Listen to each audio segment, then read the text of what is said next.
The Galactic Academy of Sciences was the most prestigious learning center in the known universe. Built into an asteroid at the crossroads of 7 major trade routes, it housed students from over 300 different species. The massive, central dome contained carefully controlled environments to accommodate beings from gas giants, water worlds, and everywhere in between. Today was orientation day for new transfer students. Dean Vorlix, a tall, 6-limbed centaurian with iridescent scales, reviewed the final admission file with unusual interest. "A human," he said to his assistant. "Our very first." "Are you certain this is wise?" asked Assistant Dean Milo, her leaf-like appendages fluttering with concern. "Their planet is classified as a Class 12 Deathworld. The student body might feel unsafe." "The Galactic Council has accepted humans into the Confederation," Dean Vorlix replied. "We cannot deny qualified applicants based on their evolutionary background. Besides, I am curious to meet one in person." The human in question was stepping off the transport shuttle at that very moment. Jack Wilson stood 5 feet 10 inches tall, with brown hair and friendly blue eyes. To most humans, he would appear completely ordinary. A 20-year-old college student with an easy smile and casual stance. To the beings watching him disembark, he might as well have been an exotic and potentially dangerous creature. "Welcome to the Galactic Academy, Student Wilson," said a hovering drone in carefully practiced English. "Please follow the green light path to orientation." Jack nodded and grabbed his duffel bag. He tried not to stare at the bewildering variety of beings around him. Some floated in personal atmosphere bubbles. Others crawled on multiple legs or slithered along the polished floors. A few appeared almost human, until you noticed the extra eyes or unusual skin colors. The orientation room held 30 new transfer students. Jack took a seat on a bench designed to accommodate multiple body types. Beside him sat a being composed almost entirely of crystalline structures that refracted light in dazzling patterns. "Hi," Jack said with a smile. "I'm Jack Wilson from Earth." The crystalline being vibrated slightly, producing a musical tone. A small translator device on its surface activated. "Greetings, Earth being. I am Zix Rautel, 3rd facet of House Quartz from Lumina.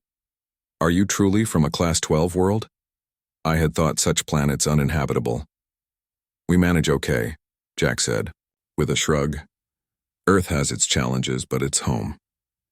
Before they could continue, Dean Vorlix entered and the orientation began. Students received room assignments, class schedules, and medical emergency protocols. Jack noticed his required medical scan was more extensive than others, marked Deathworld Physiology, Special Protocols. His roommate was a Vexari named Dren, a humanoid with blue-tinted skin and 4 arms. Dren's species came from a low-gravity moon with a thick atmosphere and mild climate. "I requested a human roommate specifically," Dren explained as they walked to their shared quarters. "I'm studying comparative xenobiology with a focus on adaptive evolutionary traits. You're basically a walking research project for me." Jack laughed. "Happy to help, I guess. Just don't study me while I'm sleeping." "Your species requires unconsciousness. For neural recalibration, correct?" "Fascinating and terribly inefficient," Dren said, taking notes on a small device. "Is it true humans must remain unconscious for 1/3 of each planetary rotation?" "We call it sleep, and yeah, about 8 hours a night is normal," Jack replied. Their room was spacious with 2 separate environmental control systems. Jack's side was set to Earth normal gravity and atmosphere. Dren's side had lower gravity and higher oxygen levels. "First class tomorrow is advanced xenobiology with Professor Zariel," Dren said. "She's brilliant but strict. Never late to her class, or she'll make an example of you." That night, Jack lay in his bed staring at the unfamiliar stars outside his window. He was the only human in a school of 10,000 students. The thought was both exciting and intimidating. The next morning, Jack arrived at Professor Zariel's class 10 minutes early. The classroom was arranged in ascending semicircles, allowing all students a clear view of the central teaching area. Jack took a seat in the middle section next to a delicate-looking being with petal-like appendages and skin that seemed to photosynthesize in the classroom lights. "I am Neri." The plant-like being introduced herself, her voice like rustling leaves. Florian from the forest moons of Ilaria. Jack Wilson from Earth. Earth, Neri repeated. I have read about your world. It sounds terrifying.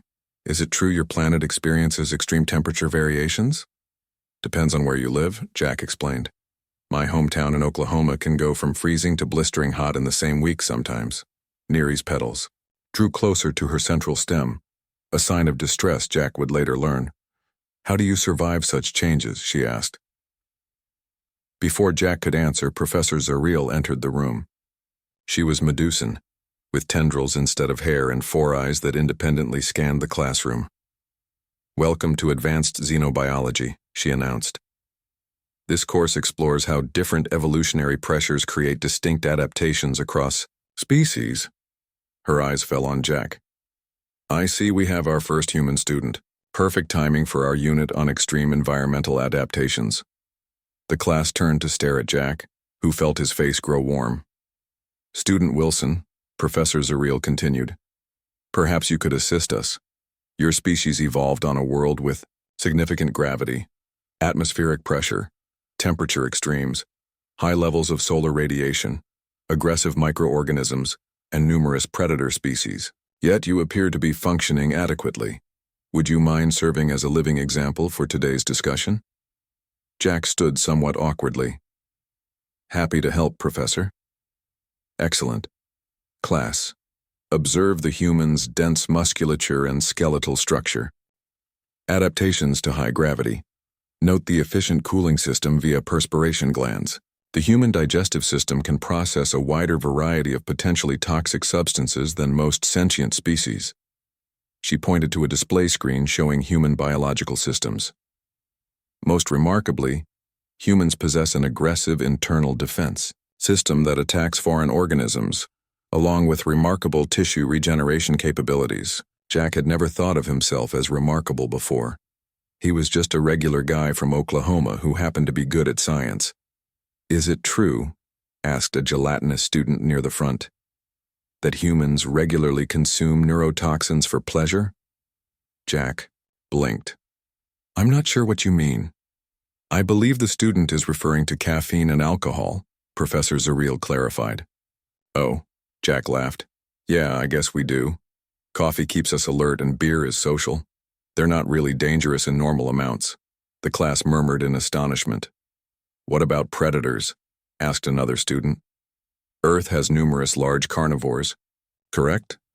Well, yes, but most stay away from humans now, Jack explained. Though when I was younger, a mountain lion wandered into our neighborhood. My dad chased it off with a broom. This caused such an uproar that Professor Zariel had to call for order. A mountain lion is a 50-kilogram ambush predator, she explained to the class. And Student Wilson's parental unit confronted it with a cleaning implement. This illustrates the unique human psychological trait of treating danger as a challenge, rather than a threat. After class, students crowded around Jack with questions. How did humans survive their world's numerous natural disasters? Was it true humans could go days without sleep? Had Jack ever broken a bone, and if so, how had he survived such trauma? Guys, we're really not that special, Jack insisted. Earth is just home. You get used to it.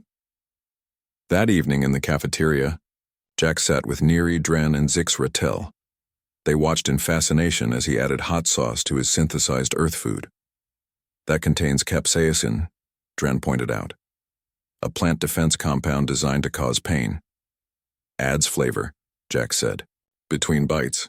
This is mild compared to my grandmother's chili. You willingly consume something that causes pain for enjoyment? Neri asked, her petals quivering. Jack realized then how different his perspective was. What seemed normal to him was shocking to these beings from safer, more stable worlds. For the first time, he saw Earth through their eyes, a death trap that somehow produced sentient life. I guess there's a lot we can learn from each other, he said with a smile. That's why I wanted to come here. As word spread about the Deathworlder, in their midst more students found excuses to meet Jack. The human from the dangerous planet was becoming the most popular transfer student in Academy history, whether he was ready for the attention or not. Word spread quickly through the Galactic Academy about the human student. Jack Wilson found himself the center of attention wherever he went.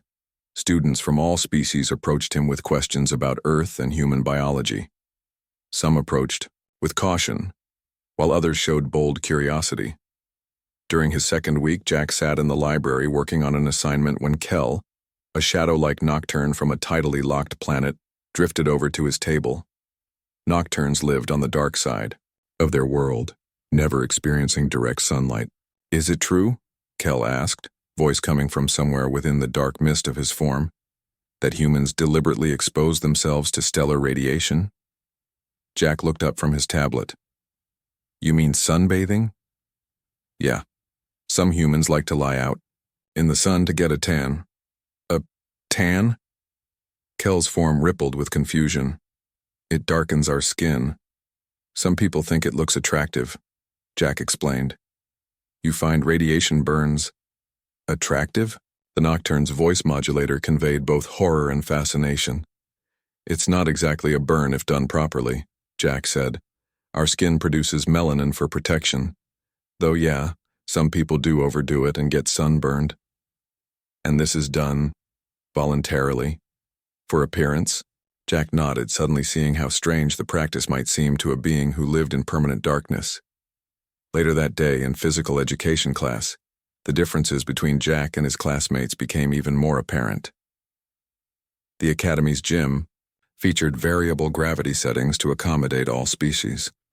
While most students used reduced gravity, Jack worked out in Earth normal or sometimes higher settings. "Jack, how much can you lift?" asked Dren, watching as the human added more weight to his exercise bar. "My personal best is about 225 pounds. That's around 102 kilograms, Jack replied.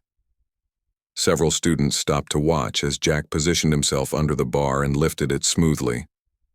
"That's more than most Vexari weigh," Dren said with amazement, "and you can just pick it up?" "With proper form," Jack grunted, completing another repetition. "It's not that impressive for a human. The strongest people on Earth can lift several times this much." After gym class, a group headed to the cafeteria for lunch. Jack sat with an increasingly regular group of friends, Dren, Neri, Kel, and Zixratel. They watched with fascination as Jack opened his lunch container. "What are those red things?" Neri asked, her petals extending slightly toward Jack's food. "Peppers," Jack answered. "Vegetables from Earth. These are pretty mild, but some varieties are incredibly spicy." Spicy meaning pain-inducing. Zixratel's crystalline form shimmered with confusion, sort of. "They contain capsaicin, which activates heat receptors. It feels hot, maybe uncomfortable, but many humans enjoy the sensation." Jack popped a pepper into his mouth. "Want to try one?" His friends declined quickly. "What other pain do humans voluntarily experience?" Kel asked. Jack thought for a moment. "Well, there's exercise. That burns and makes muscles sore. Some people run for fun, sometimes for very long distances." "For fun?" Dren's forearms gesticulated in disbelief. "Yeah. My sister ran a marathon last year. That's about 42 kilometers. It took her just over 4 hours. She was really proud." The table fell silent. "Your sister traveled 42 kilometers on foot, continuously, without stopping?" Neri finally asked. "She stopped briefly for water, but basically yes." "Was she being chased?" Kel asked in complete seriousness. Jack laughed. "No, it's a race for fun and personal achievement. Thousands of humans do it." Later that afternoon, Jack attended his planetary ecosystem class. Today's topic was extreme environments and the adaptations they produced. Professor Lurix, a Galatian with translucent skin that revealed an intricate network of glowing veins, pulled up an image of Mount Everest on Earth. "This is one of the most hostile environments on the Class 12 planet Earth," the professor explained. "Temperatures reach -60 degrees Celsius with oxygen levels at 1/3 of sea level. No permanent settlements exist at these altitudes because the conditions are too extreme." Jack raised his hand. "Yes, Student Wilson?" "Actually, humans climb that mountain regularly," Jack said. "It's considered a major achievement." The classroom buzzed with disbelief. "Clarify, please." Professor Lurix said. Are you suggesting humans voluntarily travel to this lethal environment? Yes, for recreation and challenge. Several thousand people have reached the summit. My uncle climbed it 5 years ago. Your genetic relative survived this environment. For recreation? The professor looked genuinely concerned.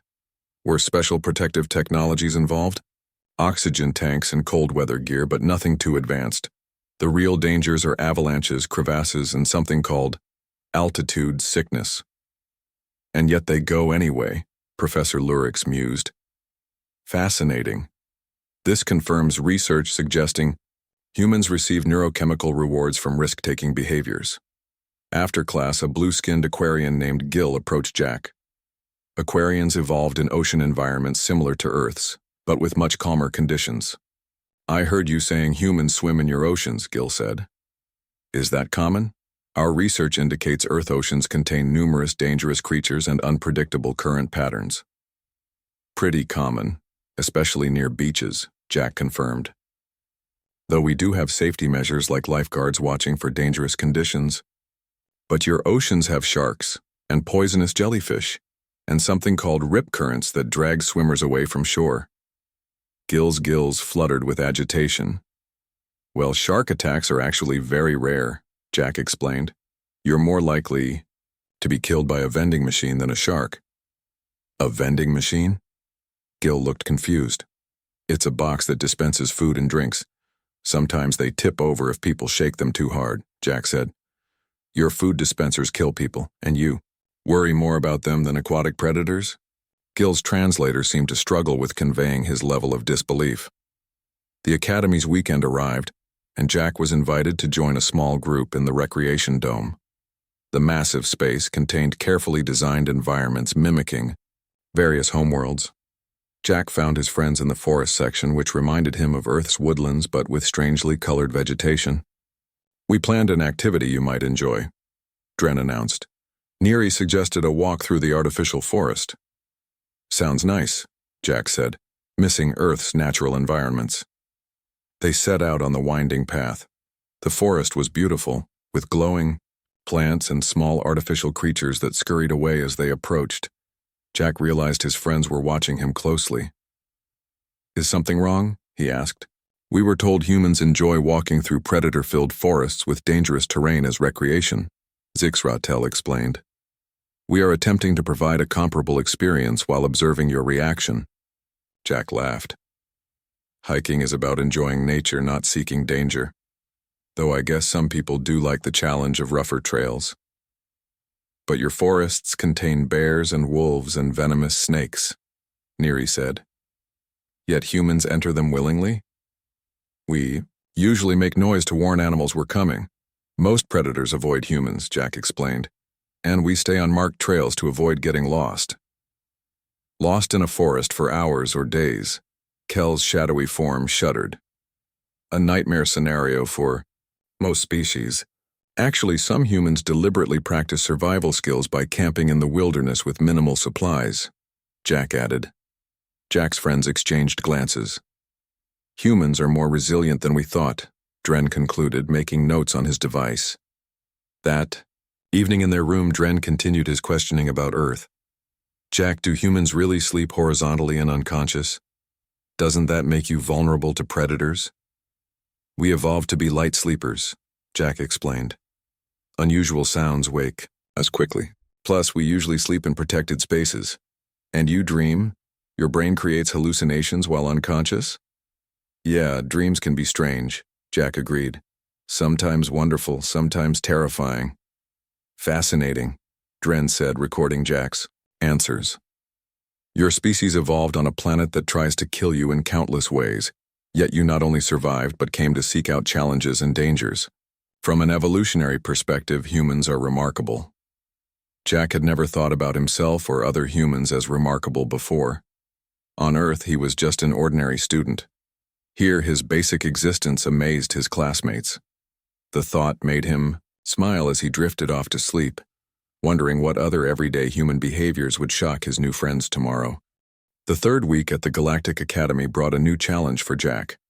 Professor Zareel announced that each student would give a presentation about their homeworld's environmental challenges and how their species had adapted to overcome them. This will account for 30% of your final grade, Professor Zariel explained. I expect detailed scientific analysis, not just personal anecdotes. Jack sat in the library that evening, trying to decide which of Earth's many challenges to focus on. Earthquakes, hurricanes, predators, disease. The options seemed endless compared to the mild conditions most of his classmates evolved in. Having trouble? Neri asked, joining him at his table. Her petals glowed softly in the library's dim lighting. Too many options, Jack admitted. Earth has so many dangerous aspects that it's hard to choose just a few for a short presentation. Perhaps that is your theme, Neri suggested. The multitude of challenges and how humans adapted to all of them rather than specializing. Jack smiled at her. That's brilliant, Neri. Thanks. For the next few days, Jack worked on his presentation. He gathered data on Earth's wide range of environments, natural disasters, pathogens, and predators. He included images and videos from Earth's history, showing how humans had survived and thrived despite the endless challenges their planet presented. The day of presentations arrived. Students went one by one, describing their homeworlds and evolutionary adaptations. Most focused on a single environmental challenge, low light conditions, specific atmospheric compositions, or unusual gravitational fields. Zixray-Tel explained how crystalline life on Lumina evolved to capture and process light energy through their complex mineral structures. Kel described the permanent darkness of his world and how nocturnes developed advanced sensory systems that didn't require light. Neri talked about the delicate balance of gases on Ilaria and how her plant-like species communicated through chemical signals. When Jack's turn came, he stood at the front of the classroom feeling nervous. The entire class watched with intense interest. Even students from other sections had heard about the humans' presentation and found excuses to attend. Earth is classified as a Class 12 Deathworld, Jack began, displaying an image of his blue and green planet. This means it has multiple extreme conditions that most galactic species would find immediately life-threatening. The room was completely silent. Earth experiences approximately 20,000 earthquakes per year, Jack continued, showing footage of buildings swaying and ground splitting during a major quake. These can trigger tsunamis, massive ocean waves that can destroy coastal settlements. Several aquatic students rippled with distress at the footage of churning, violent water. Our atmosphere produces storms with wind speeds exceeding 300 kilometers per hour, Jack explained, showing hurricane footage. These occur regularly in certain regions. Next, he displayed images of Earth's temperature extremes, blazing deserts and frozen tundras. Some parts of Earth can reach 50 degrees Celsius in summer and drop to -40 in winter. In my hometown, we can sometimes experience temperature swings of 30 degrees in a single day. Neri's petals folded close to her stem in a protective posture. Earth is home to approximately 8.7 million different species, Jack continued. Many evolved alongside humans as competitors or predators. He showed images of lions, bears, sharks, and venomous snakes. These large predators were a significant threat to early humans, Jack explained. But perhaps more dangerous were the microscopic threats. The next slide showed magnified images of bacteria and viruses. Throughout our history, humans have faced numerous plagues and pandemics. Even today, we constantly battle against disease-causing organisms. Professor Zariel interrupted. Student Wilson, are you suggesting these conditions are current? These are not historical challenges your ancestors faced before developing proper protective technology? These are present-day conditions, Jack confirmed. We've developed some protections and warning systems, but Earth remains fundamentally dangerous. Earthquakes, storms, extreme temperatures, and diseases are still regular features of human life. The professor looked genuinely disturbed. Yet your species has a population of billions and has achieved spacefaring technology. How did humans adapt to such a multitude of threats? Jack smiled. That's the interesting part. Instead of specializing to one type of threat like many species, humans developed general adaptations that help with multiple challenges. He displayed a diagram of the human body, highlighting different systems. Our bodies can regulate internal temperature within a wide external range. We have immune systems that can fight off many types of pathogens. Our digestive systems can detoxify a variety of harmful substances. And physically, we're fairly tough. We can survive injuries that would be fatal to many species. Jack showed an image of a human runner crossing a marathon finish line. We have exceptional endurance. Early humans hunted by simply chasing prey until it collapsed from exhaustion, a technique called persistence hunting. Then he showed pictures of human settlements in various extreme environments: deserts, Arctic regions, rainforests, and high mountains. But our most important adaptation might be behavioral, Jack continued. Humans are incredibly adaptable. We learn quickly, use tools, and cooperate in groups. When we can't physically adapt to an environment, we modify the environment or create protective technologies. The final slides showed humans engaging in extreme sports, climbing mountains, diving in deep oceans, and parachuting from aircraft. Perhaps most surprisingly, many humans actively seek out challenge and danger. We climb mountains and explore caves not for resources, but simply because they exist. We deliberately expose ourselves to controlled risk, possibly because our evolution rewarded problem-solving and risk management. Jack concluded his presentation with a quote from a famous Earth explorer: "The dangerous place is exactly where humans want to go next." When he finished, the classroom remained silent for several seconds before erupting in questions.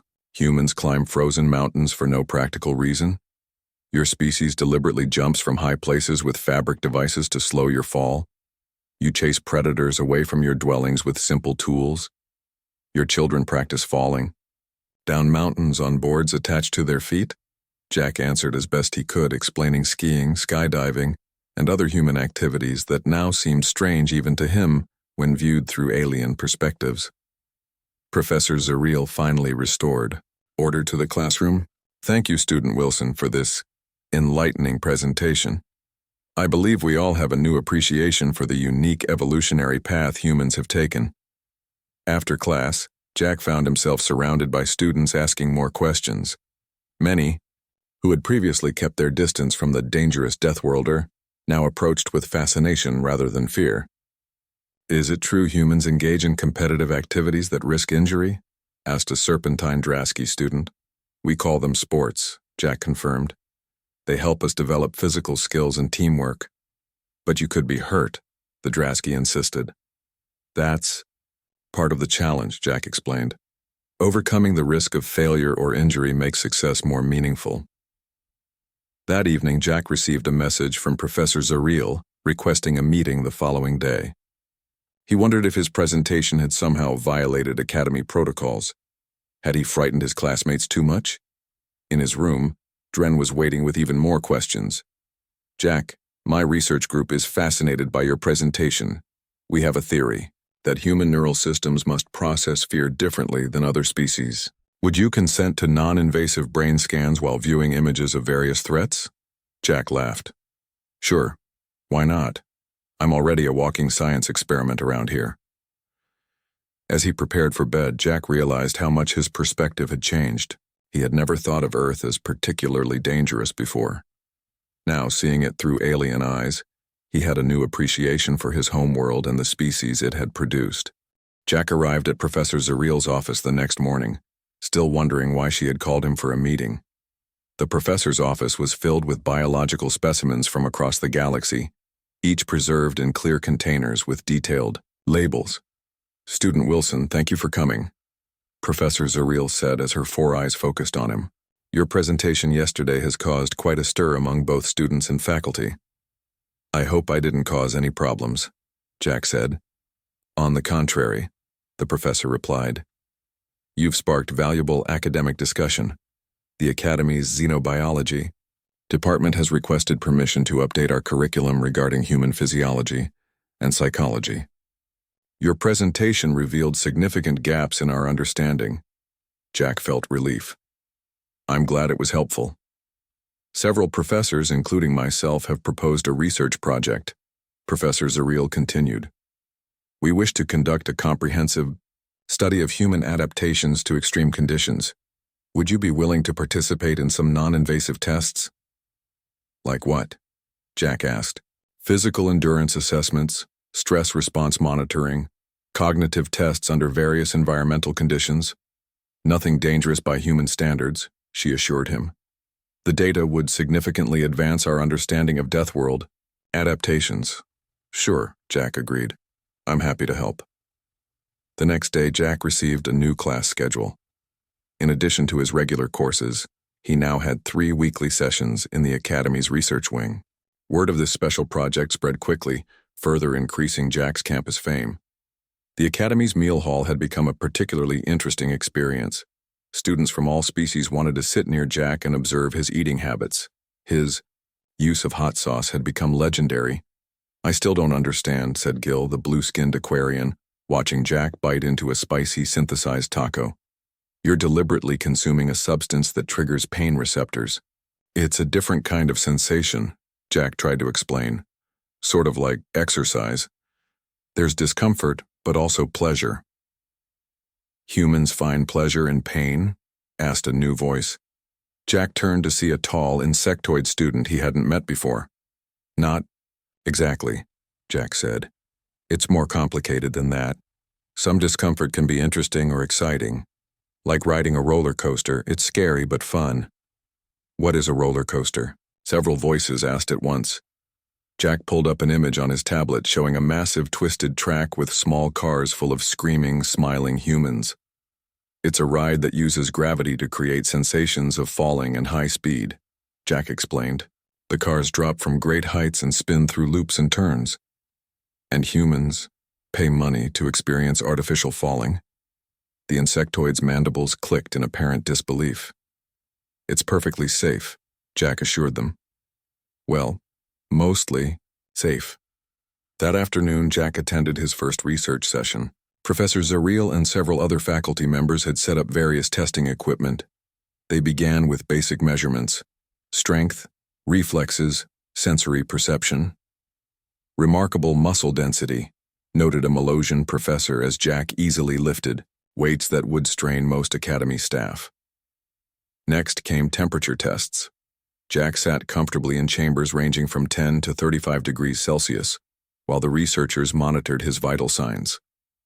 Your body maintains internal temperature with minimal effort across a 25-degree range, Professor Zareel observed.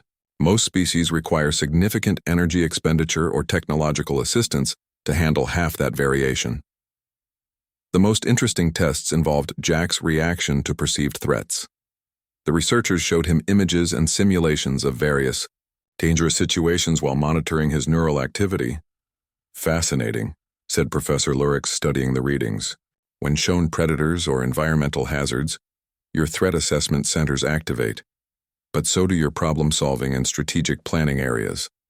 You don't just fear the threat, you immediately begin planning how to overcome it. Isn't that normal? Jack asked. For humans, perhaps, Professor Lurix replied. Most species have stronger freeze or flight responses. Your brain seems wired to consider fighting or problem-solving as equal options. Later that week, Jack was scheduled for his practical survival course. This class taught basic outdoor skills for various planetary environments. Today's lesson involved navigating rough terrain while carrying emergency supplies. The class gathered in the Academy's largest simulation dome, which had been programmed to create a rocky, hilly landscape with a thin atmosphere. Each student wore an environment suit calibrated to their specific needs. Today's exercise simulates emergency evacuation across difficult terrain, explained Instructor Voss, a sturdy four-armed Baraxian. You will navigate from the starting point to the emergency shelter 5 kilometers away, carrying standard survival packs. The packs were adjusted for each species' carrying capacity. Most students received small bags with minimal equipment. Jack was given a full backpack weighing about 15 kilograms. Is this correct? Instructor Voss asked, checking Jack's pack against a chart. My data indicates this is within human carrying capacity, but it seems excessive compared to the others. It's fine, Jack assured him. Humans regularly carry this much on hiking trips for fun. The instructor made a note in his device, looking impressed. The students set off across the simulated terrain. Most moved carefully, struggling with both the uneven ground and their light packs. Jack found himself easily outpacing the others. He adjusted his speed to stay with Neri, Dren, and Kel, who were having varying degrees of difficulty. "How are you not tired?" Dren asked after the first kilometer, his 4 arms shifting his small pack from one set of limbs to another.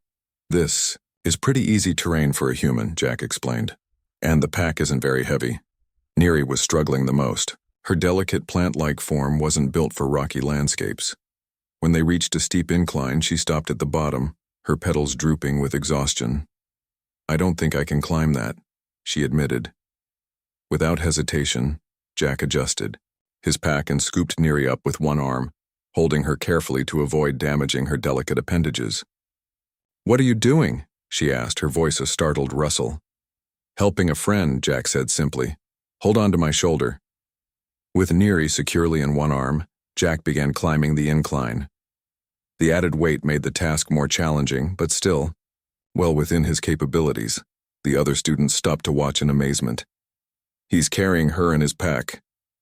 Kel's shadowy form rippled with surprise, and still moving faster than most of us. When they reached the top, Jack gently set Neri down. She extended her petals in what he had learned was an expression of gratitude. "Thank you," she said. "I've never experienced being carried before. It was exciting." Instructor Voss had observed the entire scene. "Student Wilson, that was impressive, but not part of the exercise. Each student must complete the course on their own."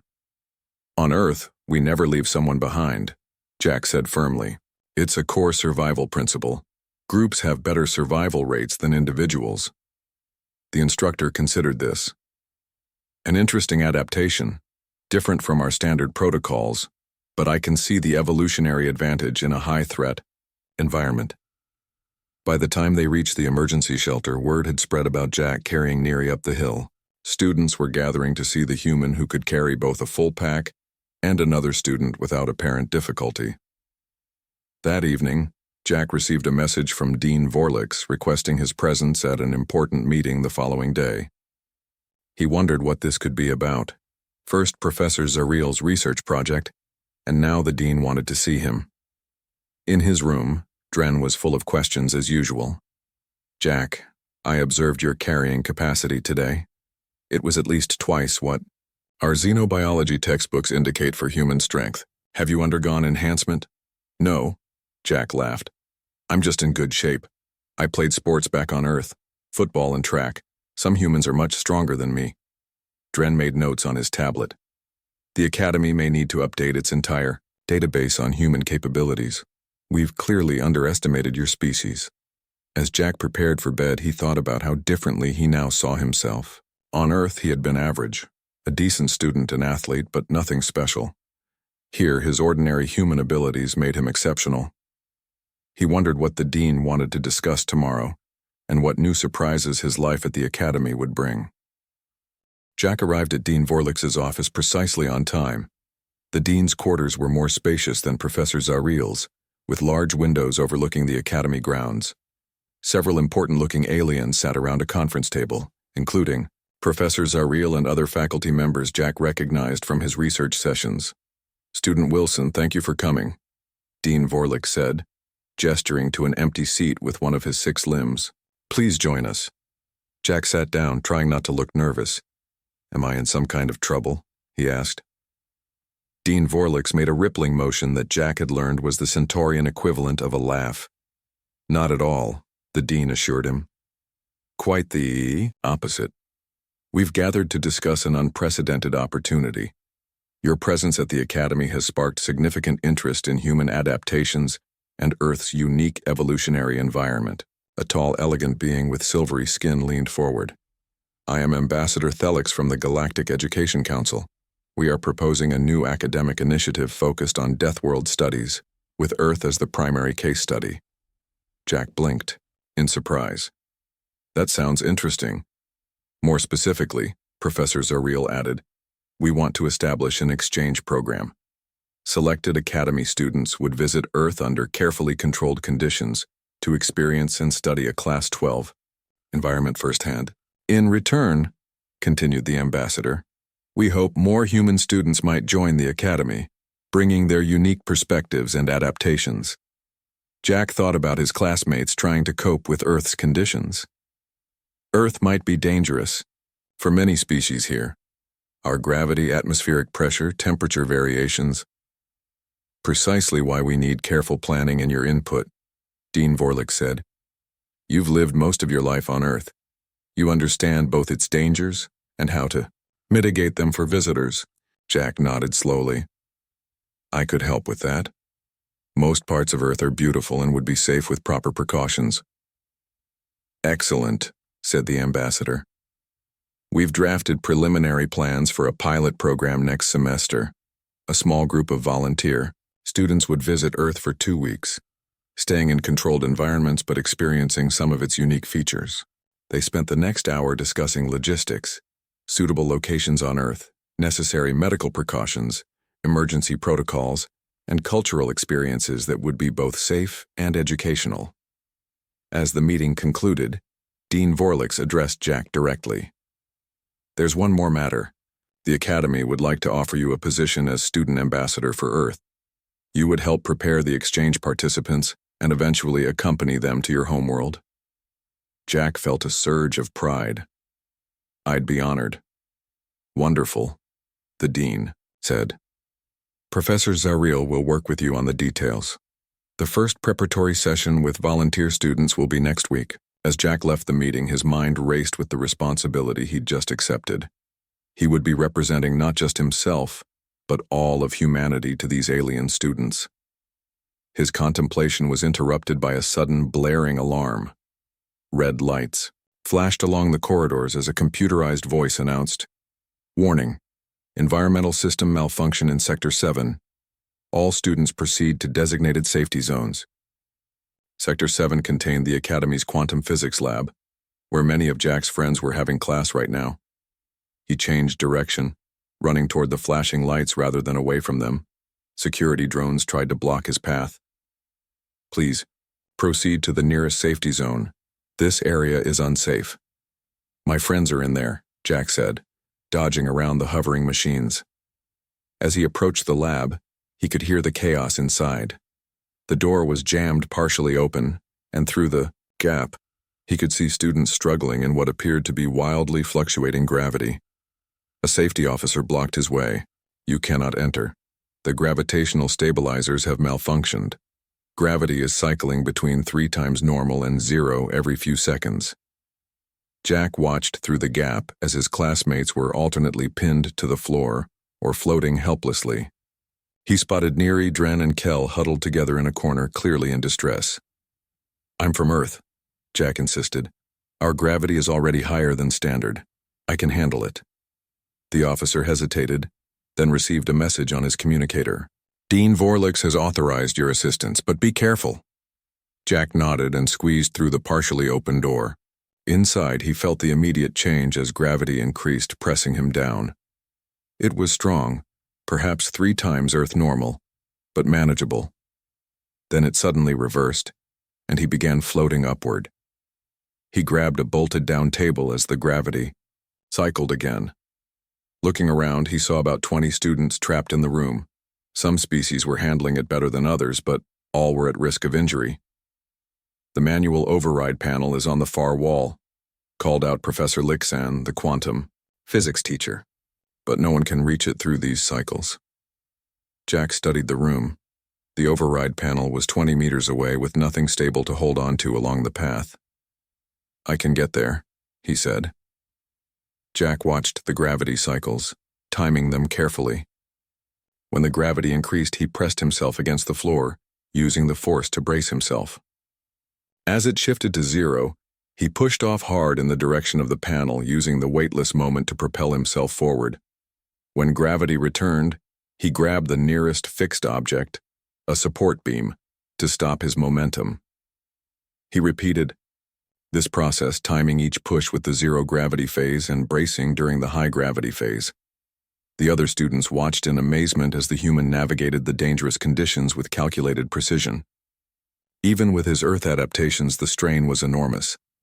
During one high-gravity phase, Jack felt a sharp pain in his ribs but pushed through it. Finally, he reached the override panel. Timing his movement carefully, he punched in the emergency code during a zero-gravity moment, then braced himself as the system reset. The gravitational fluctuations gradually stabilized as backup systems came online. Emergency teams rushed in as normal gravity returned, helping the shaken students to the medical bay.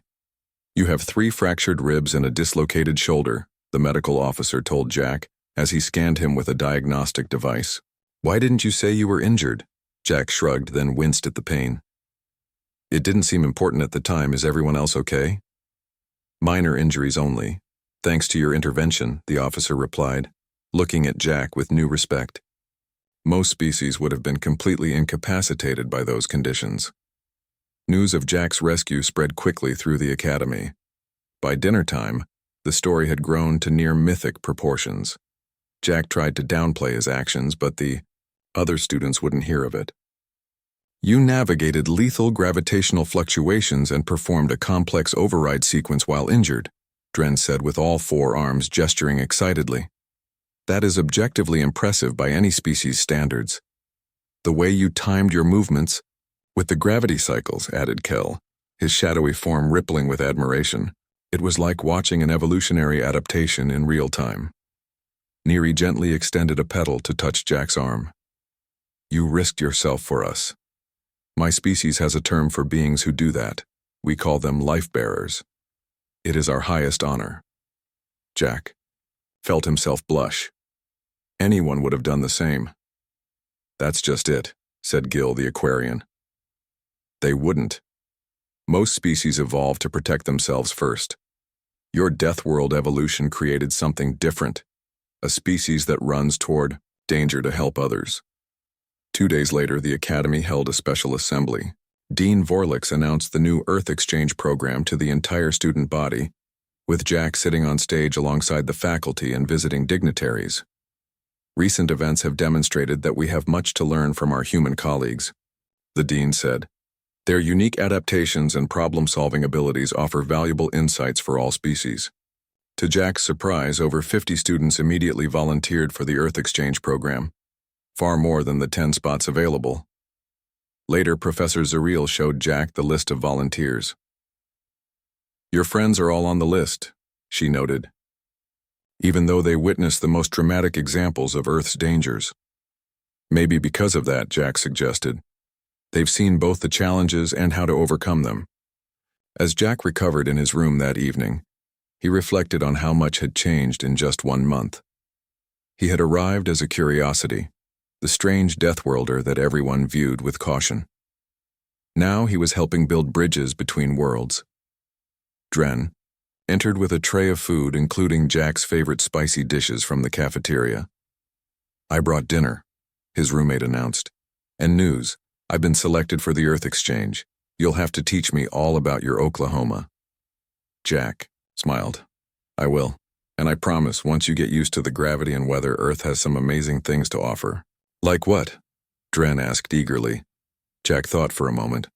"Thunderstorms that light up the whole sky, mountains that make you feel tiny, oceans that stretch beyond the horizon, and sunsets. Earth has the most beautiful sunsets in the galaxy." "It sounds terrifying," Dren admitted. "And wonderful." "That's Earth," Jack agreed. "And that's being human. The dangerous and the beautiful, always side by side."